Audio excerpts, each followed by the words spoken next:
So I'm going to do an unboxing and setup of the Ubbi steel diaper pail. So some of the features: no special bags, made of steel, locks in odor, very, very important. And then it does have a child safety lock. So go ahead and open this up, set it up.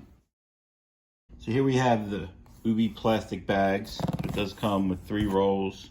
It says 75 bags total. We can go ahead and use one of these, right?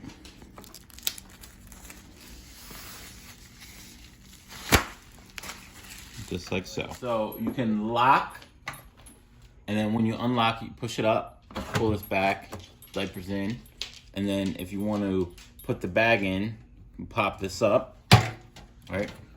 And then you put the bag inside, okay? You pull this up, the bag under there, wrap it around like so,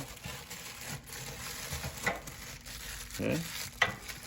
And then you would just snap this into place. You shut it, and then we can lock it. And then to empty the bag, pop this up, right? And then you can pull this up, slide this down, and voila. Put this dirty diapers in a trash can. Thanks for watching. I want to say if you got help from this video, found it useful, please consider liking and subscribing and hitting that bell just in case you want to see videos in the future.